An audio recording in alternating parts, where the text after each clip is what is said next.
Thank you, but remember one thing. The name of the game is to solve problems, not create them.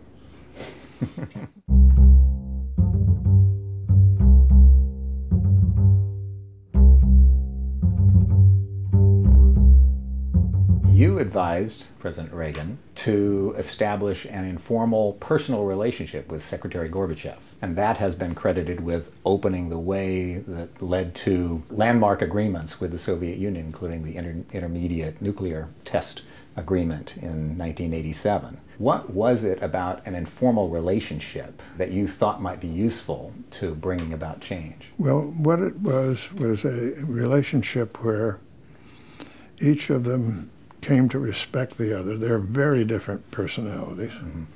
I got to know, of course, President Reagan very well and Gorbachev quite well. He's still a friend.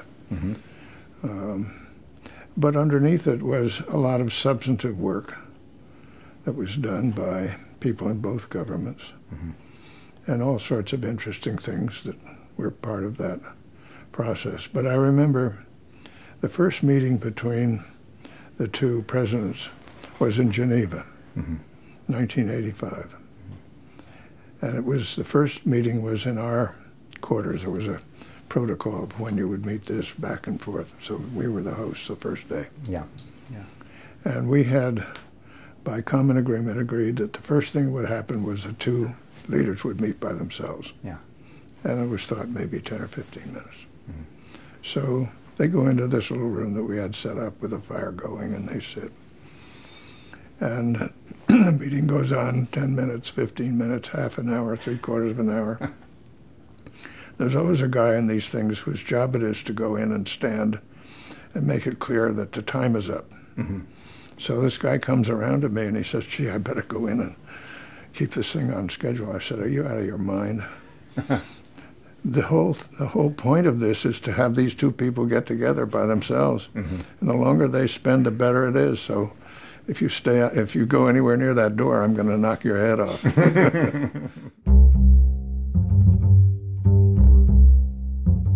A lot of what I read and occasionally go there and feel is strange to me. When President Reagan was asked if Tip O'Neill was his adversary, he said, not after 5 o'clock. That's when they cut their deals. And we had a problem-solving atmosphere in those days. I was complimented the day before I left office. The Senate of the United States had a luncheon for me. And it was organized by Dick Lugar, a Republican, and Ted Kennedy, a Democrat. And George Mitchell, the Democratic leader, and Bob Dole, a Republican leader, sort of chaired the event. And I told them how much I appreciated all the advice, and they told me how much they appreciated all the consultation. They gave me a little award, which is sitting over there. And it was a nice occasion. But it was a way of kind of symbolizing that those were days when we confronted problems that we faced, and then we said, okay, what's the best way to deal with them? And we have a lot of arguments about what's the best way, but still, we're all trying to solve a problem that we know we have. So I think what is needed in Washington and what is needed in Sacramento and other places is a problem-solving approach. In my office, I have a lot of pictures of my great-grandchildren. We're babies right now.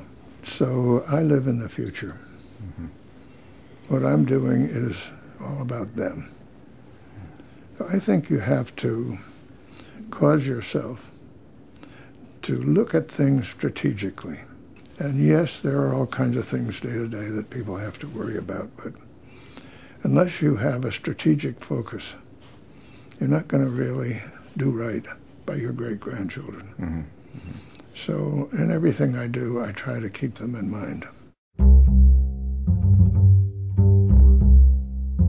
We'll have have leaders from business, about 500 senior corporate executives from Fortune 500 companies, and we'll have folks from the advocacy community and human rights, environment, and so on. What would you offer as your welcome to those folks as they come together to discuss issues from a right to a left perspective and try to come forward with solutions that could be handed to whichever administration enters the White House on January 20th of next year? I would have some very clear advice for them. Step one, identify what the problems are that you think need attention. Mm-hmm.